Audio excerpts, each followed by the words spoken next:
भाई अभी दुनिया में पता है क्या चल रहा है? प्रकृति के साथ सब चल रहा है। जानवर हो, कीड़े हो, मकोड़े हो, इंसान हो, सब प्रकृति के हिसाब से चल रहा है। क्यों? इस धरती पे जो भी पैदा लिया है उसे कभी ना कभी नष्ट होना है। जैसे देखो, कोई जानवर जैसे शेर, बाघ जो होते हैं मांसाहारी होते हैं, कुछ शाकाहारी होते हैं जो घास फूस खाते हैं। जानवर को देखना, जब कोई शेर उसे मारता है, खाता है, तो बाकी जानवर उसे देखते हैं।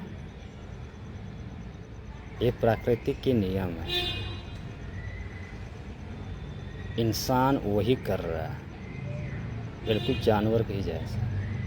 आज देखो, पूरे देश की हालत देखो, हर देश में यही चल रहा है। कोई इंसान किसी इंसान को मार रहा है, दो देख रहे हैं, चले जा रहे हैं, कोई फ़र्क नहीं पड़ता। जनसंख्या कम होती जा रही है, बढ़ती जा रही है, कम होती जा रही है, बढ़ती जा रही है। ये क्या है? प्रकृति का ही तो सिद्धांत है। पेड़ पौधे उगते हैं, नष्ट हो जाते हैं। आंधी आएगी, नष्ट हो जाएगा, फिर नए निकलेंगे। ये हो गई जानवरों की ज़िंदगी। और जो इंसान है सेम जानवरों की ज़िंदगी जी रहा है। कैसे?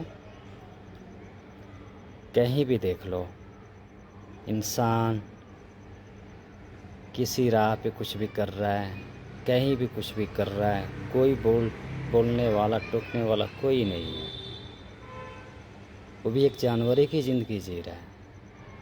इंसान की ज़िंदगी कोई नहीं जी रहा है। ये धरती का सबसे महान महत्वपूर्ण जो प्राणी है वो इंसान है। इंसान को माना गया है, जबकि हम भी एक प्रजाति से ही ह्यूमन्स में परिवर्तित हुए हैं। बंदर हमारे पूर्वजों बताते हैं, सबसे पहले बंदर से हमें विकसित हुई है। वो इंसान आज अपने आप को भगवान मान रहा है कि हमने ये किया, वो किया। अरे चूहा भी अपने रहने के लिए गड्ढे खोदता है, अंदर मिट्टी के अंदर घर बनाता है। इंसान भी अपने रहने के लिए बड़ी बड़ी बिल्डिंगें, टेक्नोलॉजी, ये चीज़ें बना रही है। इसमें तो तुम इंसान जानवर का फ़र्क कर ले कि जानवर जानवर की तरह जीता है, इंसान इंसान की तरह जीता है। इंसानियत कौन जी रहा है भाई? इंसानियत का मतलब हुआ कि कोई किसी को देखो, अगर कमज़ोर है तो उसे उठा के बैठाओ। ये ना कि अपनी जेबें भरो, लूटो। सबसे बड़ी बात एक मैं बताना चाहता हूँ कि एक बकरी जब रोड पे चलती है तो उसके पीछे देखना कई एरिया के बोके घूमते फिरते रहते हैं। इंसान वही कर रहा है। अगर कोई लेडीज़ हो, चाहे कुछ चल रही हो रास्ते पे, उसके आगे पीछे देखना घूमते रहेंगे। जानवर कहीं भी रोड पे शुरू हो जाते हैं, कुछ भी करते हैं, इंसान वैसे ही कर रहा है। कुछ नहीं हो सकता है। पूरे वर्ल्ड का मैं बात कर रहा हूँ, कुछ भी नहीं हो सकता। अगर इस धरती एक ना एक दिन नष्ट होगी, ये सबको पता है। एक दिन सब मरेंगे, सबको पता है। लेकिन कोई इंसान की ज़िंदगी जीना नहीं चाहता। सब ऐसे ही मरेंगे। बस कोई सुखी सुखी मरेगा, कोई दुखी दुखी मरेगा।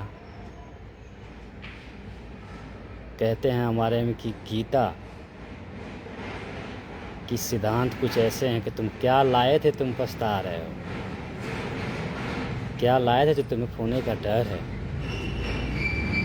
ये किसी कोई महापुरुष ने ही बताया होगा ना। फिर भी लोग नहीं समझ रहे हैं। आज देखो हमारे बिहार में एक बौद्ध गया मंदिर है, जो बौद्ध सबको पता है कि ये इंडिया के मंदिर है, ये इंडिया के ही हैं। जो गौतम बुद्ध थे वो इंडिया के ही थे। आज कई देश उनको भगवान मानता है। फिर भी उस मंदिर को प्राचीन मंदिर को कोई भी हेल्प करने का नाम नहीं है। यहाँ तक गवर्नमेंट तक नहीं कर रहा है। क्यों नहीं कर रहा है वो गवर्नमेंट जाने। कहते हैं कि अगर किसी को मुखिया बनाओ ना तो अच्छा मुखिया बनाओ, ताकि वो सबको लेके चले। इस देश की जो कल्चर है ये एक से नहीं है, 5 से है, 5 से। ये जब मुट्ठी बंद होगी ना तब ये देश मजबूत होगा। आज ये देश की भूखमरी इतनी चमर पे है, तब सबसे लोअर क्लास पे चली गई है। फिर भी हमारे देश के ऐसे ऐसे लोग हैं जो जापान का तुलना कर रहे हैं। जापान का, भाई जापान के लोग ना ज़िंदगी जीते हैं, काटते नहीं हैं इंडिया के तरह। बोलते हैं ना कि इंडिया के लोग से पूछो ना भाई कैसी चल रही है तुम्हारी ज़िंदगी, मालूम है क्या बोलेंगे? भाई कट रही है। भाई कट क्यों रही है? जी कम है चाहे बेसी है, उस ज़िंदगी में जी ना, काट क्यों रहे ज़िंदगी को? ये है वर्ड, इंडिया का वर्ल्ड है। ये बात बोलते हैं इंडिया के लोग।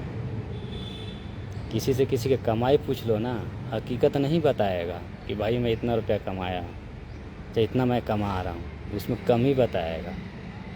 और तब कहेगा मैं ज़िंदगी काट रहा हूँ। भाई ज़िंदगी काटो मत, ज़िंदगी जियो। अरे उनसे पूछो, सब जो बड़े बड़े जो महापुरुष लोग जो हैं, बड़े बड़े जो एक्टर हैं, वो अपने आगे पीछे जो होम गार्ड लेके घूमते फिरते रहते हैं, उनकी कभी ज़िंदगी सोचे हो? ज़िंदगी वो जीते नहीं है, वो काटते हैं ज़िंदगी। और तुम जापान की तुलना कर रहे हो। इंडिया से 50 साल आगे चल रहा है वो। इंडिया से 50 साल आगे जापान। सोचो। आप लोग बोल रहे हो भैया जापान के इसमें जीडीपी में हम आ गए। कुछ नहीं होने वाला भाई, कुछ नहीं। एक ही देश के राम हैं, एक ही देश के बौद्ध हैं। क्यों फ़र्क कर रहे हो? क्यों उनका बना रहे हो, उनका उजाड़ रहे हो? क्यों?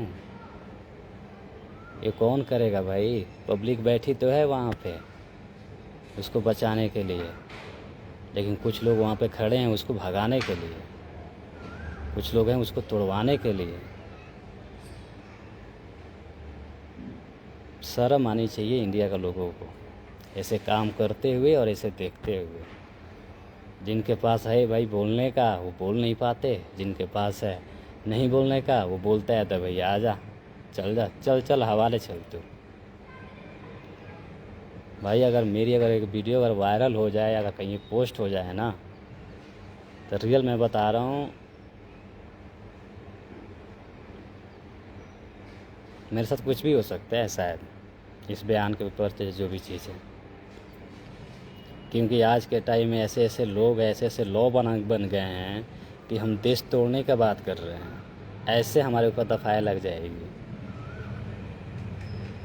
लेकिन ये बोलने का मजबूर कर कौन रहा है? हम पूछ रहे हैं आपसे।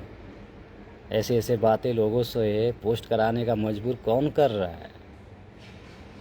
ऐसे ऐसे फेसबुक पे जो आ रहे हैं बातें, अरे हम भी मोबाइल देख रहे हैं।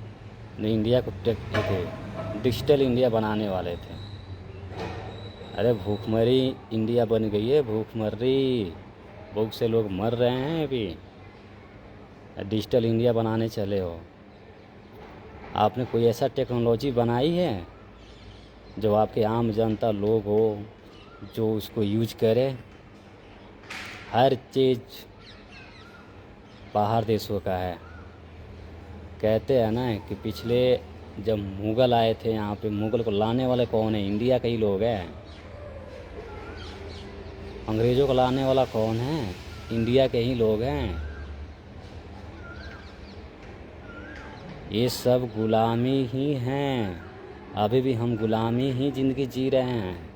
आज के एक आंकड़ा सर्च करवा लो, या जो भी चीज़ें करवा लो आप, 100 में से 80% ऐसा लोग हैं जो मोबाइल के अलावा वो जिसकी ज़िंदगी नहीं कटेगी।